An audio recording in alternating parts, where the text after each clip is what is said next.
bottle to give my brains a rest. The world should change so quickly, I'm sure it's for the best. Fire and water, they making war here behind my eye. The bottle should promise a better life, but these tears they cannot lie. Sing to the moon, sing to the stars, sing to the dawn, but sing from your heart. My head is hiding under my arm in pain, great pain. Sing to the moon.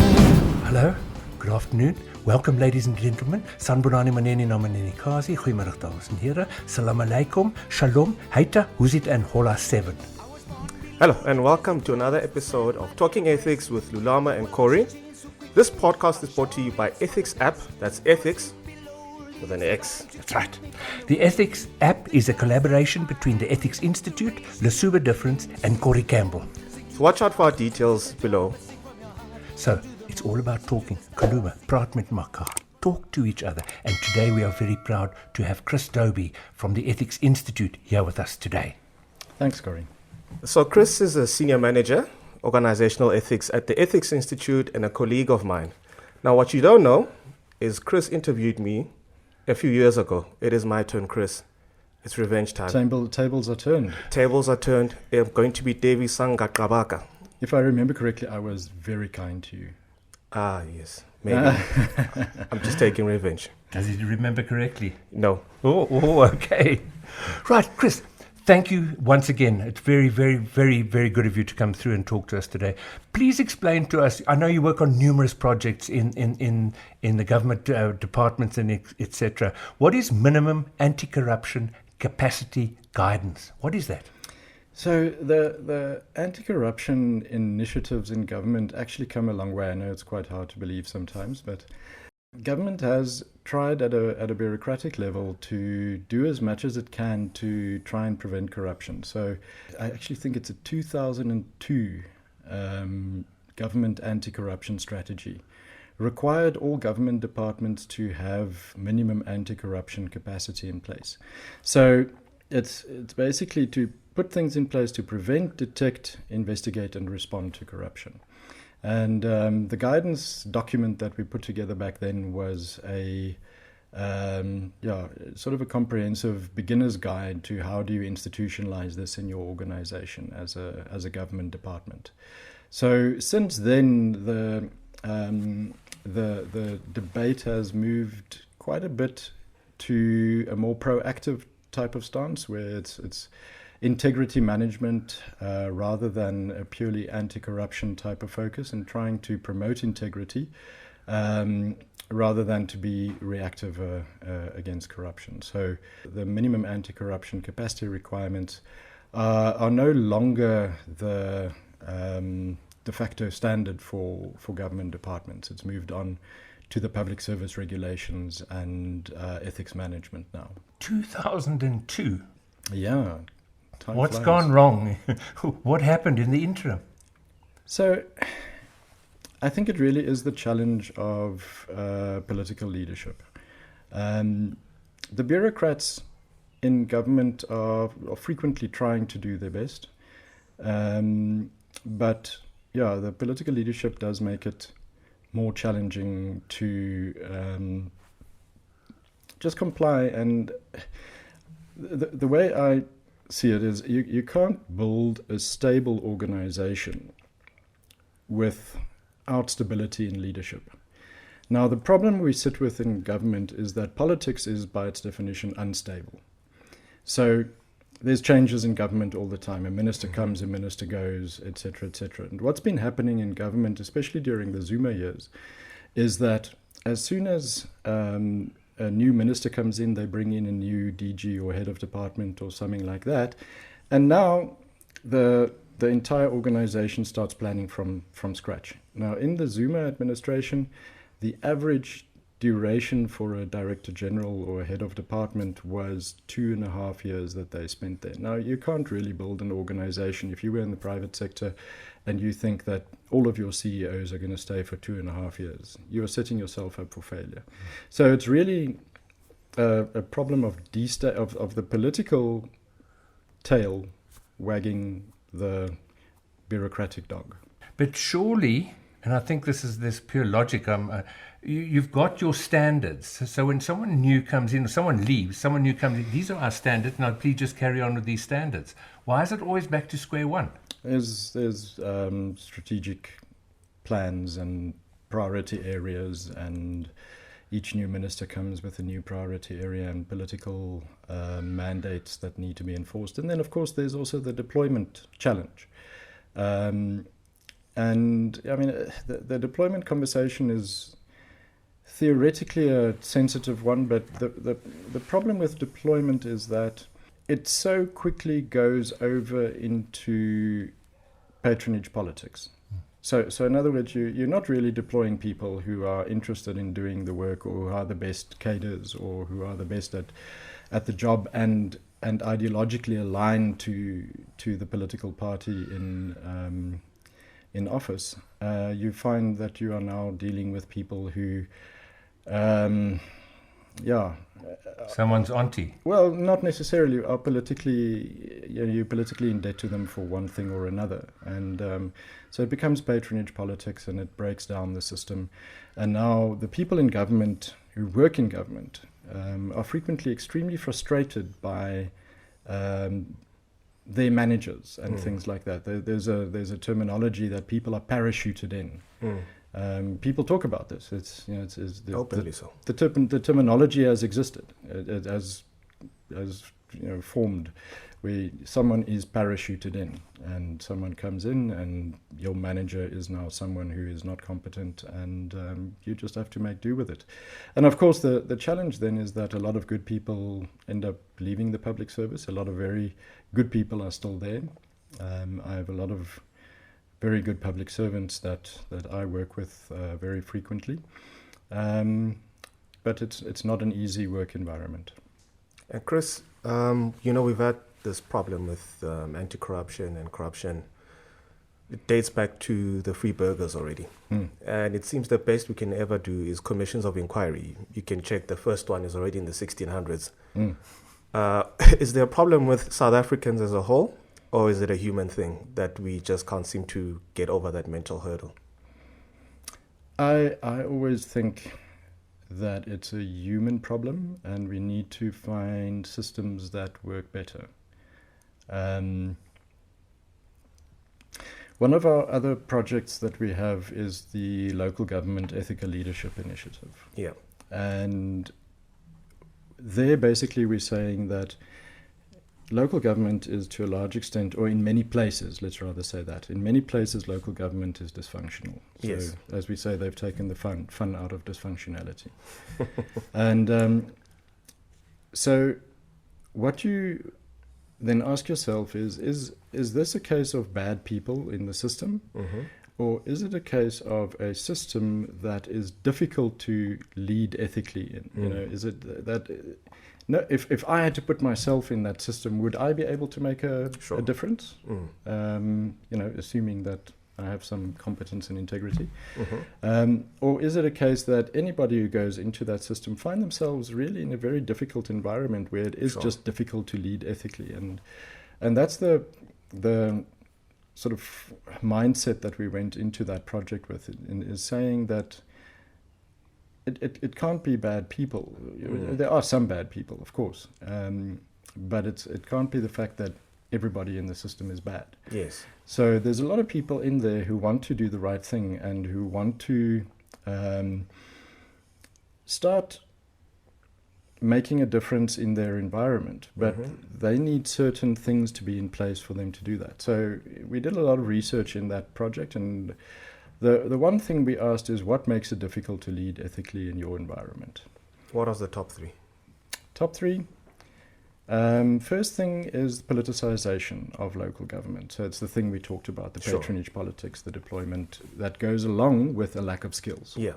So now we're breaking down the system within local government. Sure. And the next thing is that people mentioned is councillor competence. Yeah.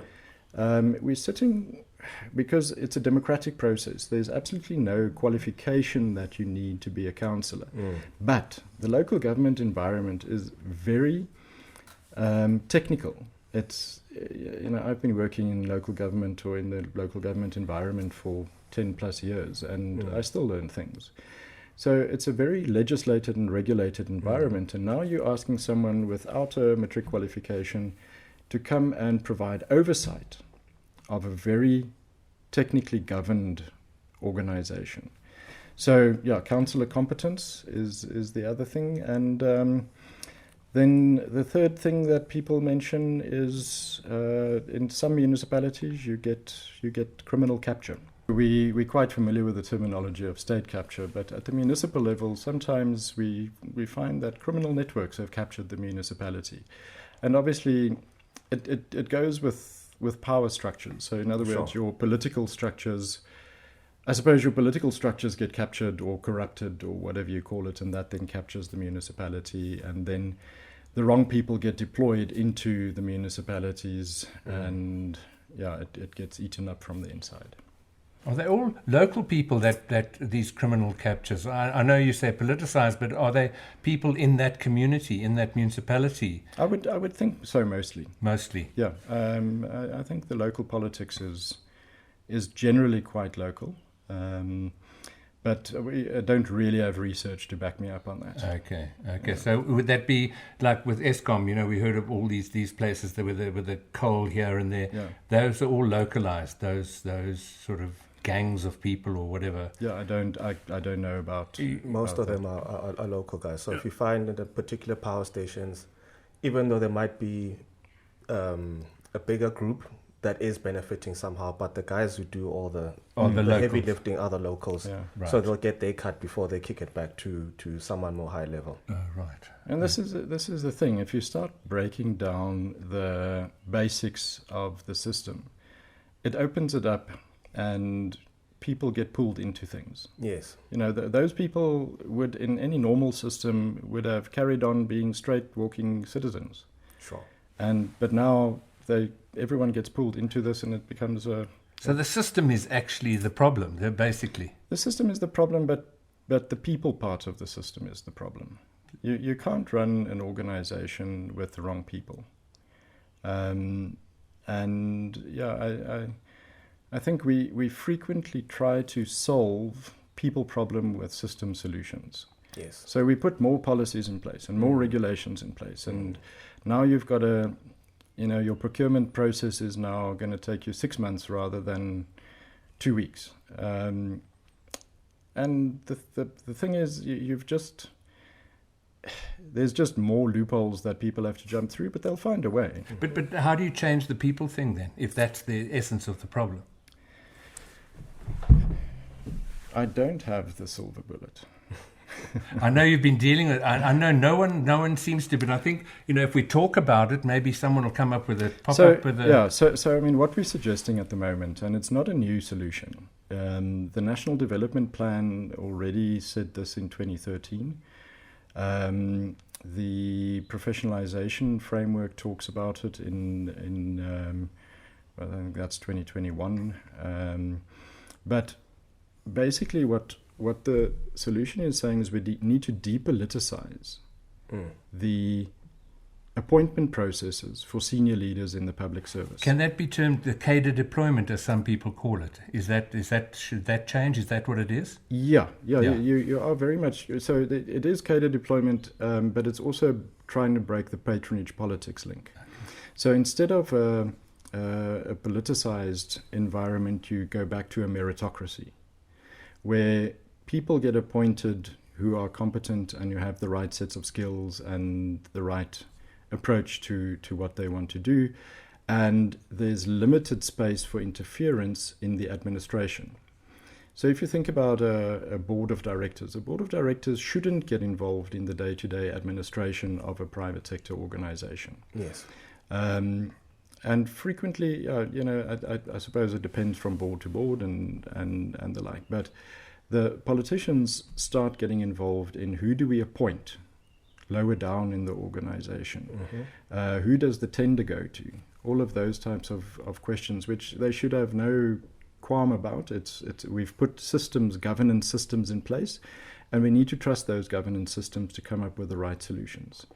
So we need to depoliticize the appointment processes, and the way of doing that is to try and have more diverse panels of people appointing your heads of department and the like. So it's going to make the appointment process more expensive, but cheaper in the long run. Cheaper in the long run. So by expensive, I mean there's more time and resources that go into that appointment process. But in the long run, it builds more stable organizations. Those people then...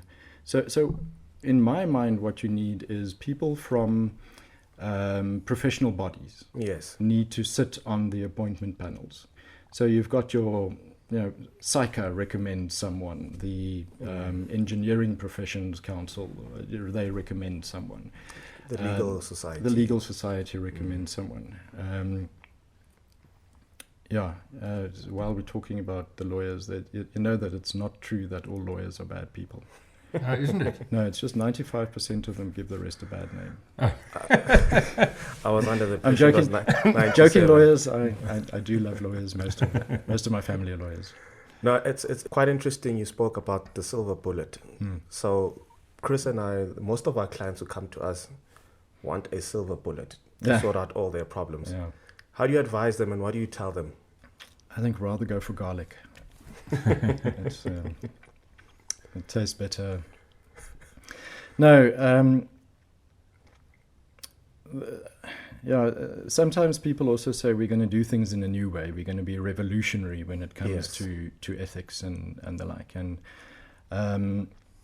the truth is that there's no real revolutionary way of doing this. You have to have the foundational blocks right. You can't turn it around without getting the foundational blocks right. I'm a strong believer in professionalism and the professions driving ethics in organizations and the practices. So there's a moral philosopher called Alistair McIntyre who talks about the practices as the foundation of the virtues. And I really strongly believe in that to an extent, especially in a bureaucratic environment. You know, it's a technical environment, and you need someone who. This was one of my greatest stories when I did training. I actually did this training in the presidency when there was when Zuma was president. Am I allowed to say that? I'm trying to think. And you'll cut it out.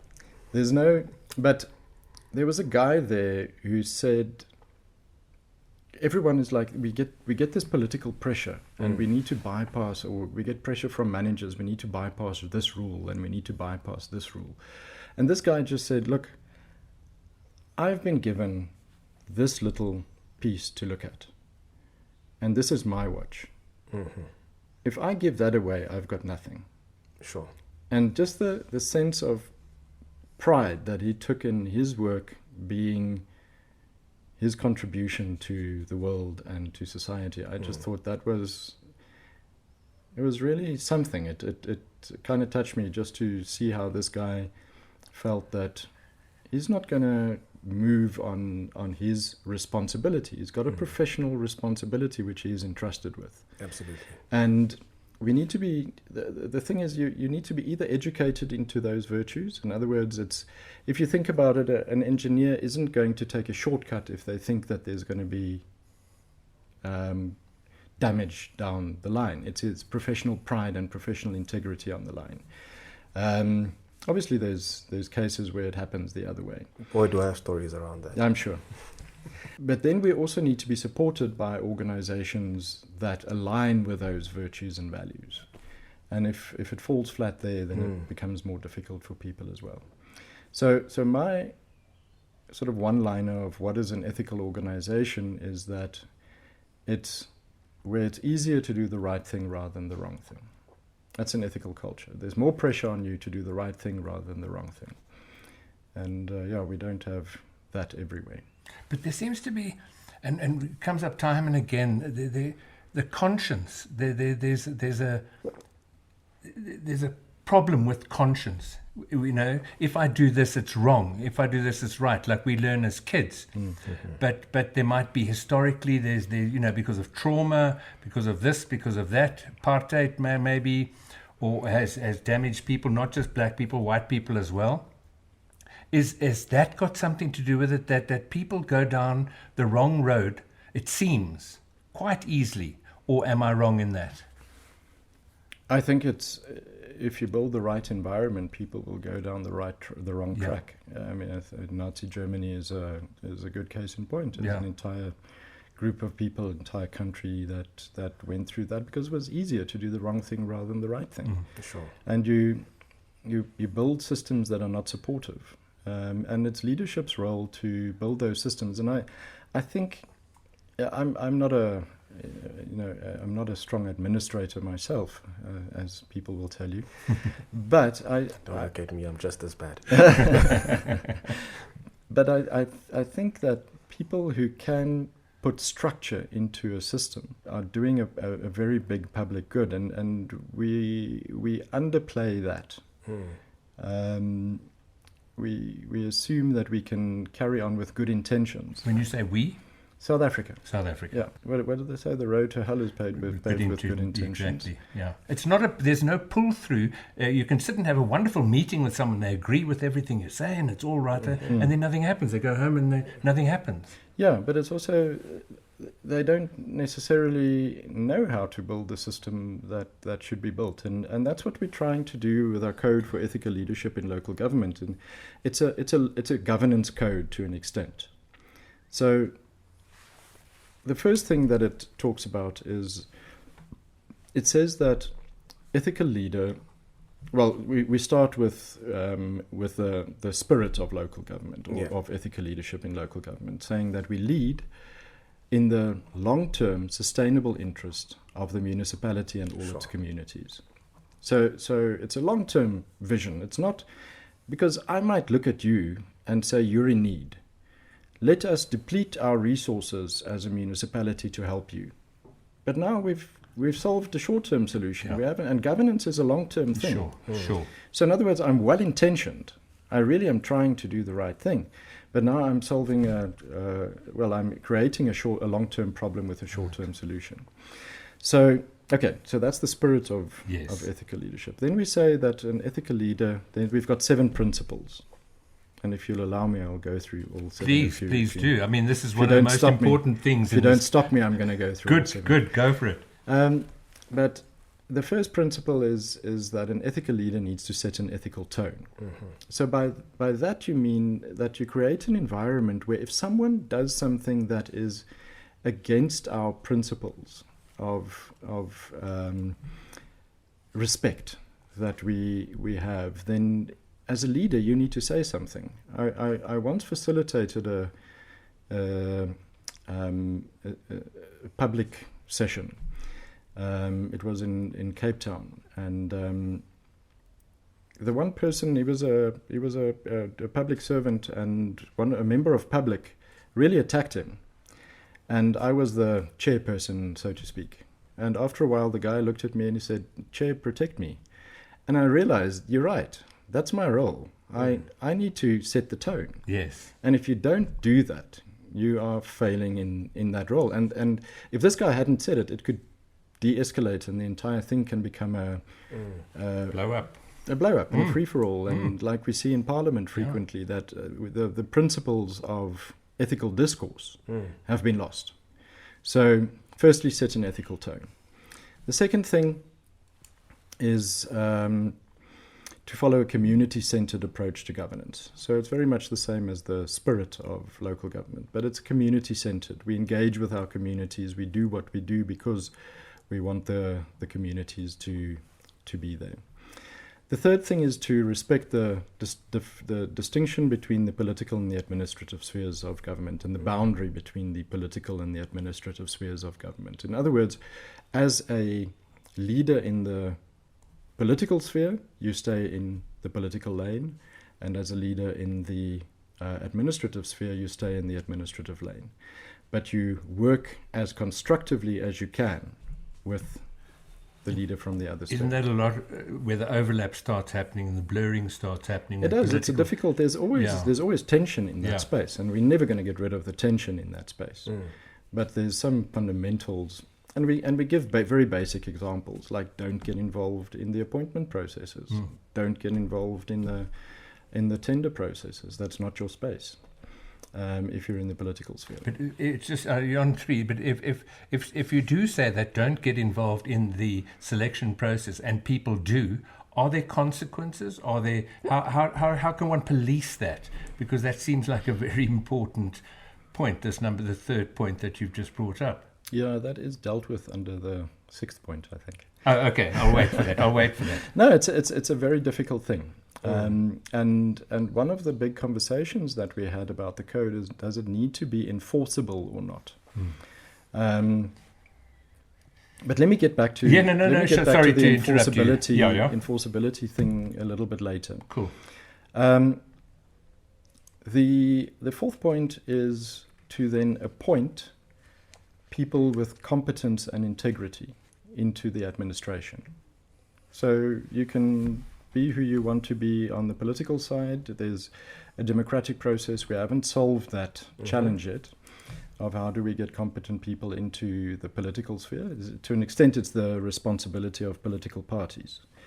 So, appoint competent people with integrity into the administration. Then, on the oversight structures, so it's a governance thing. So on the oversight structures, you can't have someone with Standard 8 sitting on a finance committee of a municipality. Like happened here in Johannesburg the other day. Well, it happens in really? a lot of places. All of them? Okay. Yeah. Okay. Not all of them. But a lot. You get a lot of people who are really doing their best, but it happens. So what we're saying is that make sure that you put the best people for the job onto your oversight structures. If you don't have the skills on your council, bring it in externally. There's nothing wrong with saying, guys, this is beyond my scope of expertise. But I know that there are people who have this expertise, and we can bring them in to provide the oversight in the interest of the community. Right. Yes. Bringing the people with, putting the strongest people onto oversight structures is principle number 5. Principle number 6 is then ensure effective, ensure that you hold people accountable swiftly and fairly, but also that you manage performance swiftly and fairly. Okay, Yeah. that is a big problem in South Africa. We know that. You know, there's a thing I wrote here, or I got from the Financial Mail the other day. It's a chap, an investor, who was speaking about Bankman-Fried or something like this. The crypto guy. Yeah. In the time he went from an intern to a billionaire, to court trial, to jail. Marcus Jooste has been hanging in his house in what's name? Hermanus. Hermanus. And it was a quote saying, that is our problem. Everything takes so long or never happens. I hope he's been paying his property taxes. Well, let's hope. No, it's very true. And clearly we have a challenge and frustration. We've got societal frustration around how long it takes, how technical it is. I know for a fact that the National Prosecuting Authority are doing their best. Yes. They had been hollowed out as an organization. Sure. So What was Shamila Batoy's description? It was like flying an aeroplane, trying to fix an aeroplane while it's flying. Yes. You know, it's an old saying, but that was her I description think of she's still busy with that. Yeah. Maybe It's- she's just done one wing so far or something. I'm not sure. Yeah. But anyway, so people are trying their best. Currently, there's no area where I have a concern that a part of our criminal justice system is captured or anything like that. That's lovely to hear. Yeah, we deal with these people frequently. They're trying to do their best with the resources that they have and the people that they have and the like. But again, those systems have been broken quite significantly, and it's taking a time. But anyway, so in other words, the system is technically not. One gets the sense that there's more protection for criminals than for the public. Yeah. And I think that's a sense of frustration that you have. But that said, there's also, Sorry, I interrupted you on point 6, the accountability of your points there. Yeah. So the last point is that a ethical municipal leader leads or deals with other leaders with a sense of respect. So, I mean, that tries to address the issue of really destructive engagements that we have in council chambers and the like, where it becomes a disrespectful mess where it's really not in the public interest. So it's all of those 7 principles that we then take together and we say, if we do those things right and we take an outcomes-based approach, what we should see is firstly an ethical culture in the organization. Then we should see a well-functioning municipality. It's functional. It does what it's got to do. And then lastly, we should see trust with the community. So if you put all of those things in place. So it's a governance code in that sense. Around should it be enforceable or not? There's a lot of debate around that topic.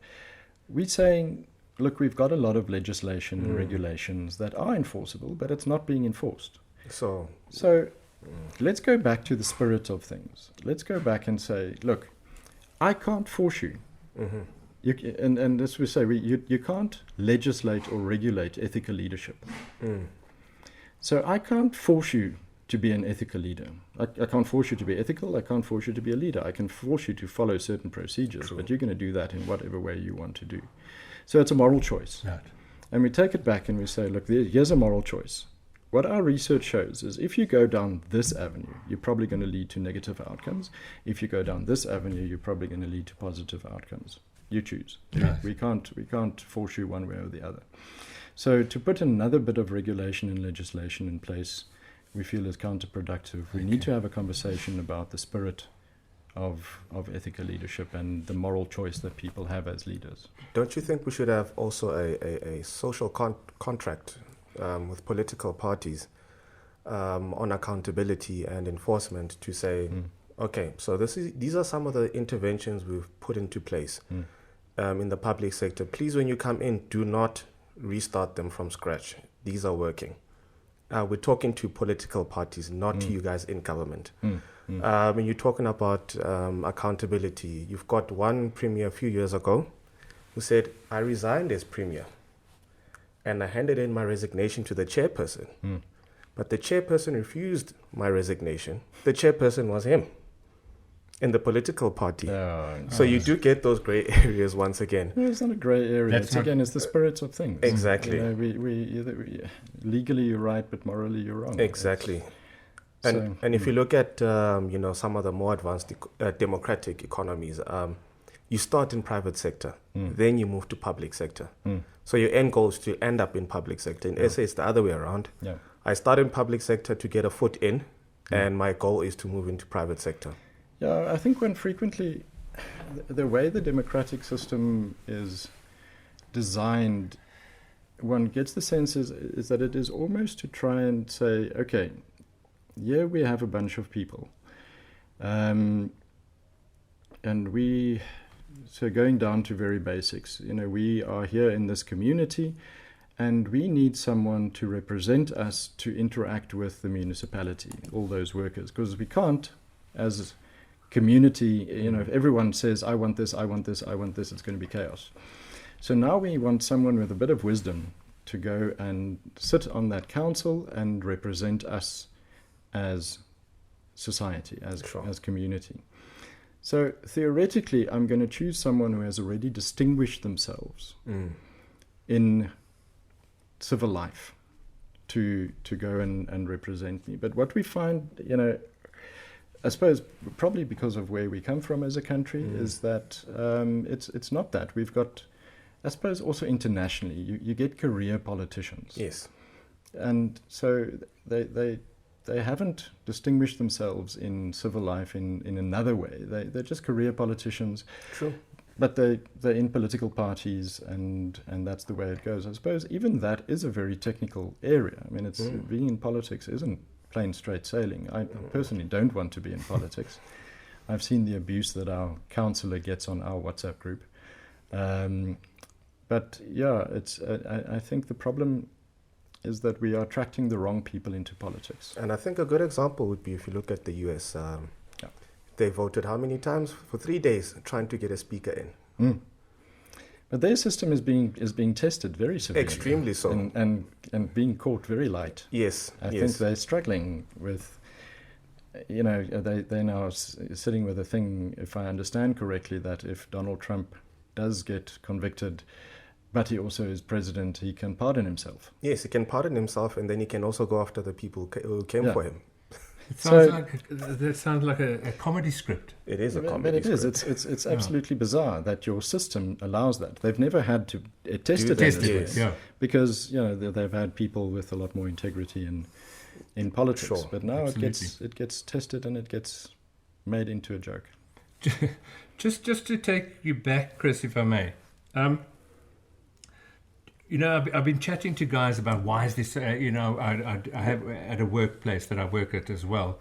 And I say, why is there so much corruption? Why is there so much this there?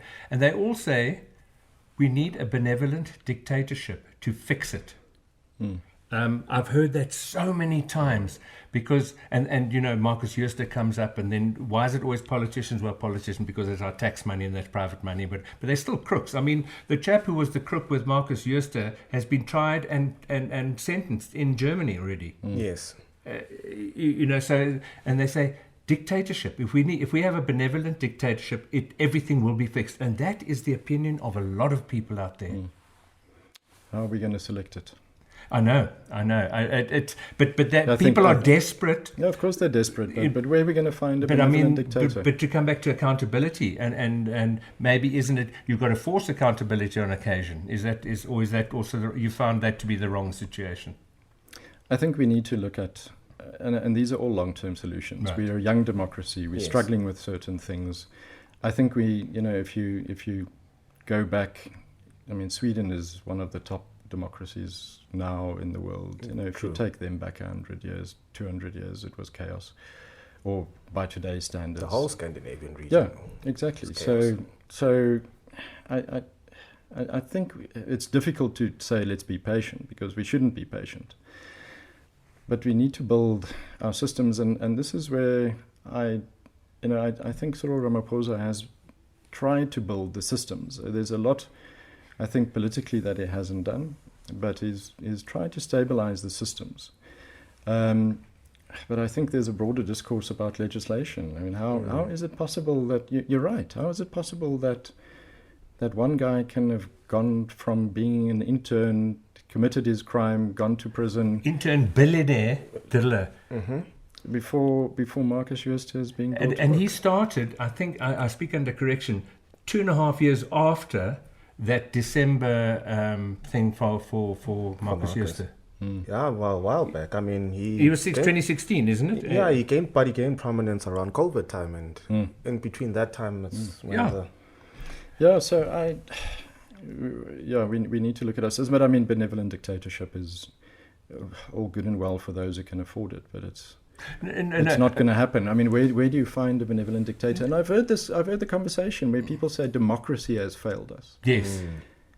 I say, just if I can come back, what I say to these chaps when we're debating this issue, I say, if the rule of law was in place, we wouldn't need any kind of dictator, anything, because that's what democracy. It's the rule of law. If someone does something wrong, they go to court. It gets tested and they get sentenced or let free, whatever it is. But that's the problem. And I hear you about the National Prosecuting Authority, because apparently there are still people in the NPA from the 9 wasted years that are still. Yeah, of course. Of course, you can't get rid of those people just like that. That's the problem. It's very easy to break something, but to build something is a serious problem. Yeah. But just to get back to the democracy, I mean, you must know the quote that they say, democracy is the worst system of governance, except for all the others.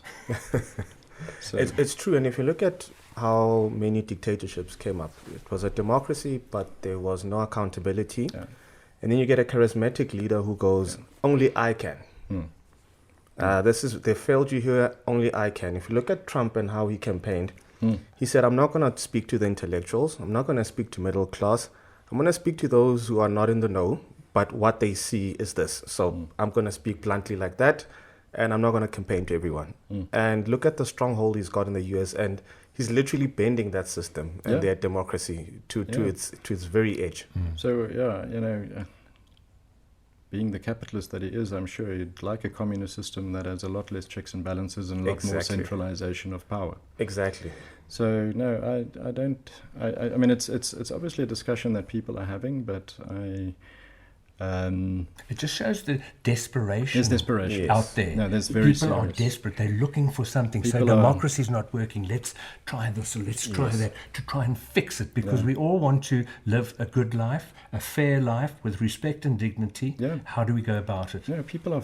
There's a lot of disillusionment, and I mean, it's going to be interesting to see what happens in the elections. Personally, I think we're just going to see a very low turnout. Yeah. People are.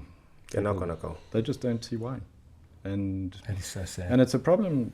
How is it possible that in this country, of all the excellence that we have, because we do, we can't find a political party that we trust and believe in, that's going to take us to a successful, inclusive South Africa that works for everybody.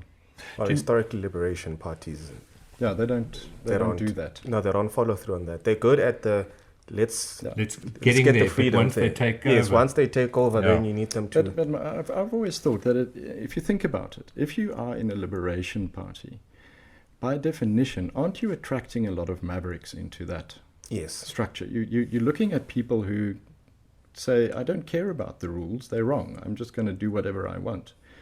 But by definition also, they're not bureaucrats. Yes. That's and we need bureaucrats. It's as nasty as the word is, we need bureaucrats. I think it was a song by Jay-Z where he's quoting Batman, and he says, and I think about liberation parties where you've become the hero for too long that you start to become the villain. And that's where our guys are sitting right now. Yeah. Yep. No, they're struggling, and I think they also have their hands in their hair, not knowing where to go next. Because at the conference at Birchwood, the Anti-Corruption Advisory Council National Dialogue at Birchwood on the 8th. I was there. Are we there? Yeah. Did you see the heading? I think it's by the journalist from Stephen Curtis. He said, and the heading was "Fighting Corruption." Really, President Ramaphosa could start today, but he won't. Is that a fair assumption, or is it just incendiary, or what's your feeling? I really am not a politician. I don't understand the pressures of politics and the like. Whenever I think that politicians are doing a really bad job, I'm reminded that there's a saying that we have politics so that we don't have to have war. So at least we don't have war. It's not great, but no, I think he can be a lot stronger on a lot of things. The tone can definitely be a lot stronger. There's a lot of things that we can do that we're not doing. Like the one thing that I'm frustrated about is like I said, to depoliticize the appointment processes.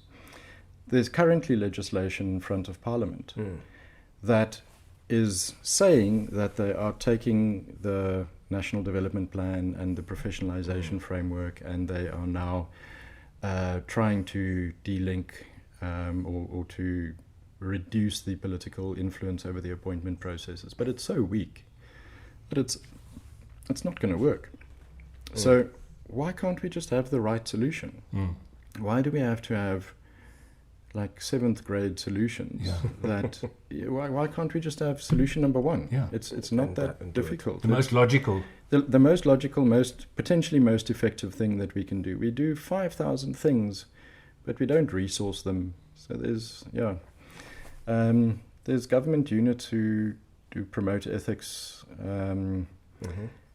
So was it a good conference? Did you come away feeling? How did you come away feeling? So it's an interesting conference because there's a National Anti-Corruption Advisory Council that's been appointed by the President, and it's very much a civil society led initiative, or not led. Well, it's a civil society initiative. Well, people who are serving on the council, and the idea is that we were deliberating about what are the proposals that we need to put forward to the President to ensure that the right things happen in terms of corruption prevention. So it's exciting from that perspective, that we could potentially see something. But no, I mean, there's a lot of... there must be a saying, I know in Afrikaans, it's van die hand tot die mond val die pap op die grond.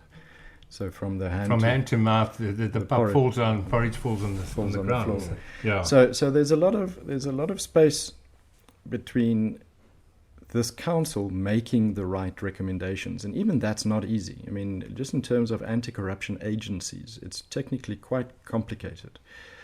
Then they make that recommendation to the President, who by then might not be President Ramaphosa when everything comes to fruition. Then there's still, does it go to a parliamentary process? Because we say certain legislation needs to be changed. Now, that legislation change is not really in the hands of the President. I don't know, maybe if we had a strong enough leader, it would be. I don't know. I think it would be, but that's just me thinking, Yeah. I don't know. It's... I always struggle to criticize people if I don't think I can do better myself. But that's a very good point. I must learn that. No, I'm not very good at that. It's not necessary. We need critics. No, but it's just the kind of thing of you can see the logical thing to do would be that. Yeah. Yes. And I'm but averagely logical, exactly. There's immense frustration that okay, President, but why can't you make that happen in your party? This is not rocket science. Let's get the best person for the job, not the second best person, not the third best person. Let's get the best person for the job. Exactly. And I think in a lot of institutions we have tried to do that. But also, let's get the best legislation. Yeah. We've got a window of opportunity here to change legislation. Political party funding. Why can't we have really good political party funding? So a political party should be like David Lewis. Yes, of Corruption Watch. Yeah, he's not there anymore. Yes, he's retired. He's retired. Yeah. But he says, currently a political party is governed pretty much with the same intensity as a tennis club. That can't be. Yeah. The power that is held by a political party, we need to know where all their money comes from. Why should our politicians be for sale? Yeah. It shouldn't be. We should have strong political party funding legislation. And lifestyle audits should be a matter of course. So the other legislation that will be a game changer is unexplained wealth. If you can't explain where your wealth comes from, that's a crime. Yeah, absolutely. Why? But that seems so logical. But it's so far-fetched.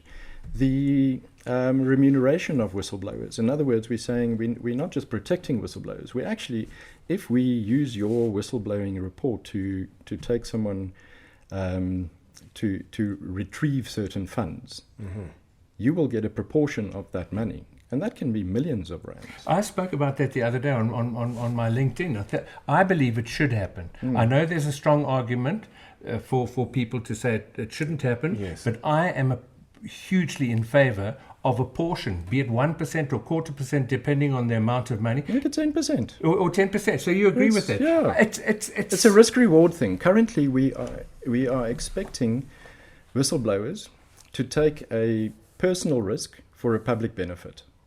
For nothing. Yeah. So it's a public benefit, but I have to take the risk myself. It's for the public good. So why can't we say, okay, you're taking the risk personally, you get the reward personally. And the hit they take, they take a massive very hit. negative. They take a massive hit. So Justice Zondo was very much in favor of the rewarding of whistleblowers. Saying, me and Judge Zondo, we think the same. Yeah, I'm Zondo and I, it's like looking in a mirror. No, he was really quite moving in his presentation at the conference. Oh, fantastic. Yeah, saying that we'll take any information we can get. We're not in a point where we can choose to take certain information from certain people and not certain information from other people. Like the one person said, let's get the criminals to take each other down. Yeah. Why not? Let them snitch on each other. Exactly. But this book, we've had Cynthia Stimple in that chair where you and I have spoken to, and she took down, she basically recovered nearly 3 billion, right, at SAA, maybe more. Ben, we had a conversation, in total it came to about 20 billion. Yes. And you read Cynthia's story and you listen to her story, as we were saying, it is too tragic and too, and one stage, I think Lou asked her, how did you get through it? And this is the book that she read to get through it. She said this book got her through. And she's struggling now. I mean, she should have a percentage of that 20 billion and doing whatever, putting it into the Whistleblower House or whatever she's a director. I think she probably would use it for Exactly. public good as well. Exactly, because she's that but kind at of least, person. Give her 2 billion and see how she spends it. Yeah. I'm all for that. I really think that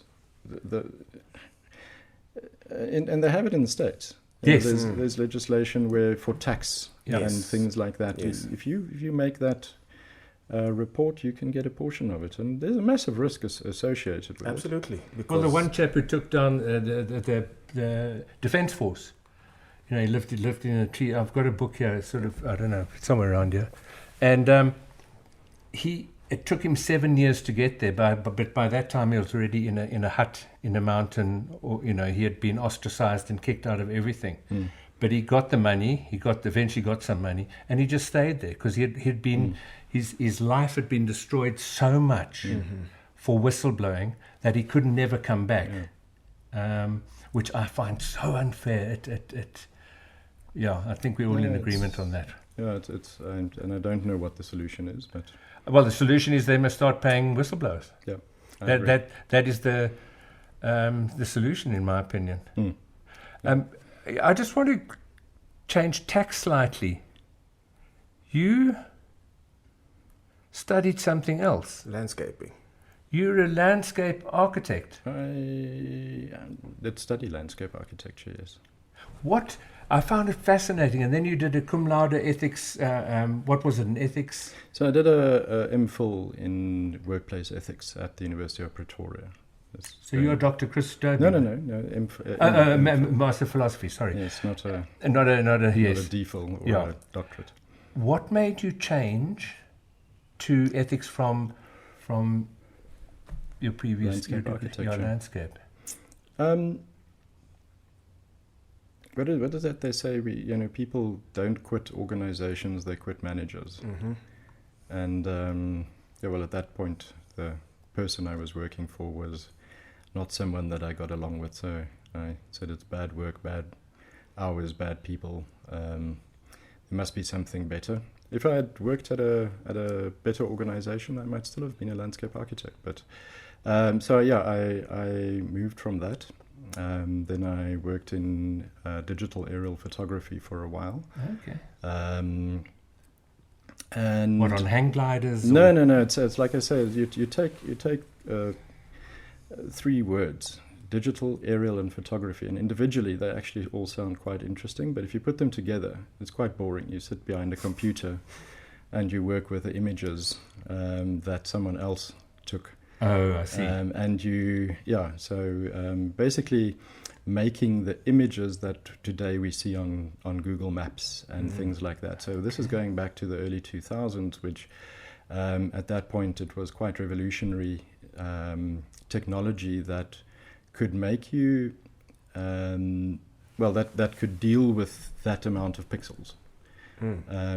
Anyway, so we did land use classifications and various geographic information systems things, and I started managing a little production center on that, and then realized that I would probably chew off my wrists if I do it forever, and I just wanted to do a few loose philosophy subjects as a matter of interest. I had an interest in philosophy and wanted to do a few philosophy subjects, and then someone said to me, well, there's this course where after 2 years at least you have a MPhil qualification, and sounded like a sensible thing to do. And the rest is history. I then finished that and started working at the University of Pretoria at a Centre for Professional and Business Ethics. Worked there for a few years and joined the Ethics Institute in 2007. So, gosh, been there for a while. Yes, definitely. And you're also involved in doing a lot of these booklets. And who essentially, or how do you get these resources out? Can anyone apply for them at the Institute, or do you have to be a supporter, or how does it work? It's just on our website. There's you go to tei.org.za, you click on resources, and there's handbooks. And you can download. And you can download them. We do ask that you give us your information and just, say, do you want to be on our mailing list and the like. But all free resources that are available to everyone. It's predominantly, it is quite technically focused in that it's not aimed at the man on the street. It's mostly aimed at ethics practitioners in organizations. Right. Mm-hmm. So in other words, people who are responsible for managing ethics in organizations. Like ethics officers. Ethics officers and the like, People in ethics governance. committees, people who work in governance, internal audit and the like. So so I wrote the ethics reporting and auditing handbook, and then more recently a conflict of interest management handbook. Yes. I've got that downloaded on here. I think that's a big one. In your business, in your works, in trying to, do you come across side hustles? Is that an issue you deal with quite often? We, like I say, one of the things that I do quite a bit of work in is conflict of interest management, and obviously side hustles is a concern as far as that's concerned. It's a tough one because the economy is tough, and to an extent you want people to be free enough to do what they do, but on the other hand, if you employ someone, you don't want them to do that on your time. So, where do you draw the line? How do you do that? And that's part of just the transparency that comes into conflict of interest management. So in other words, we're saying, be transparent, say what you're doing. If it becomes a problem, we need to manage it. We need to say, okay, well, no, maybe you need to take some leave and do this stuff in your time. Or actually what you're doing here is in direct conflict with our interest as an organization. So in other words, let's say I was working at the Ethics Institute, and on the side, I do ethics training. Mm-hmm. That can't happen. Yeah, because now I'm doing work that I should be doing for the organization I'm doing for myself.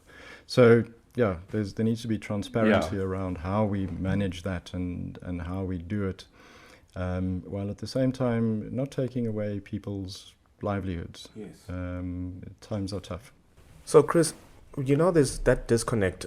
We tell employees, you may not get involved in activities. Specifically, if you are a financial advisor, you cannot go do your side hustle as a financial advisor. Yeah. But then you get an organization where you find people sitting at Exco. He's still founding MD or founding chairperson of the very thing that he's was not supposed to be part of. And then they sit on 6 boards.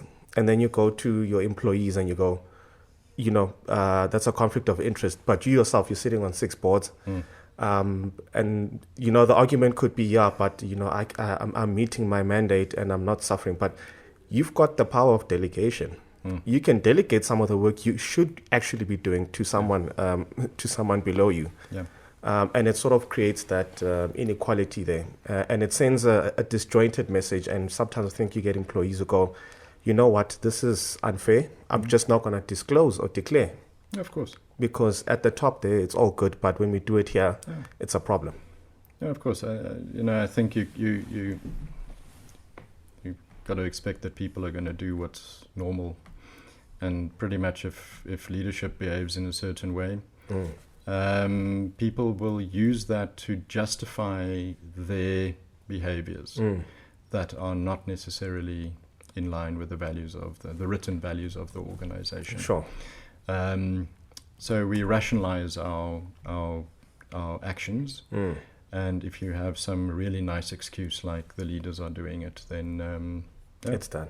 it's simple. You obviously not everyone is going to do it, and not everyone is going to defraud the organization or something. But I think the Ethics Institute's research has found that the fair treatment of staff is a very strong correlation with incidents of unethical conduct in the organization. So people do look at how they're being treated for how they're going to act.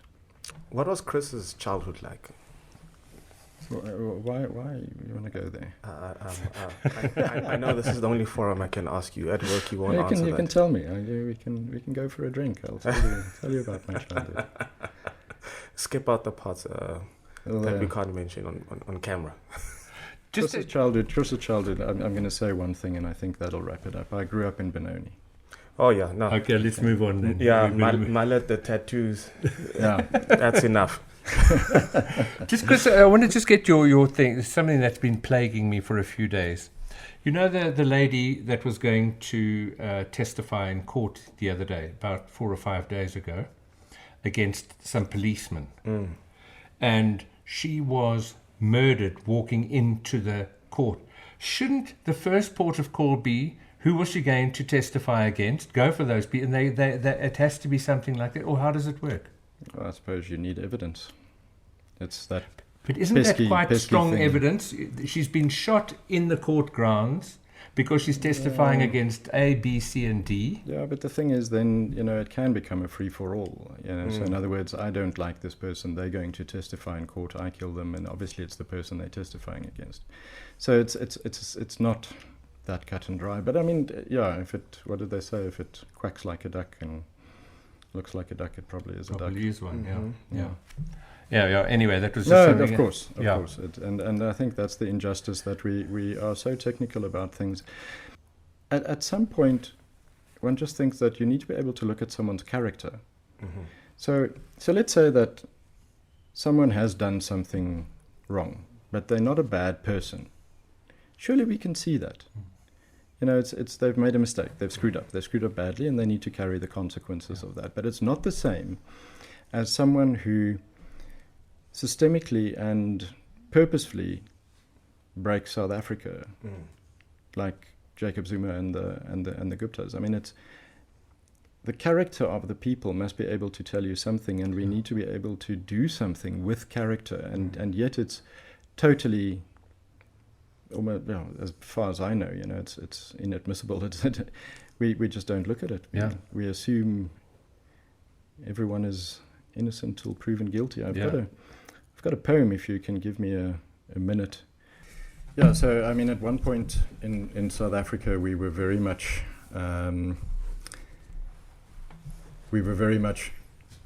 hearing all the time, innocent until proven guilty. Yes.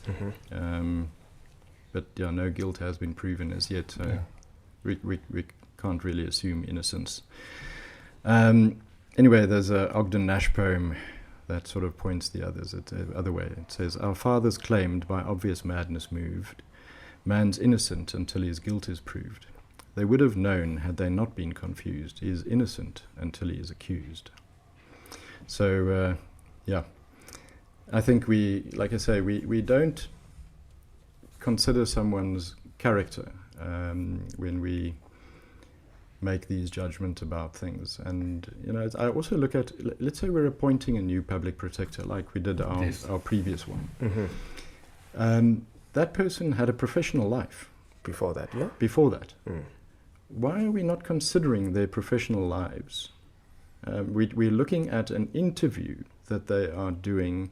They've built up a character. People know these people. You can't hide yourself for 20 years. Mm-hmm. People know who you are.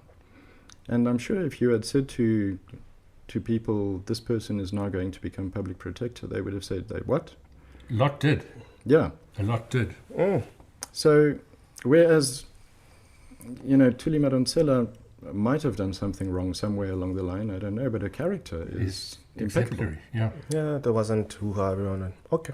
Yeah.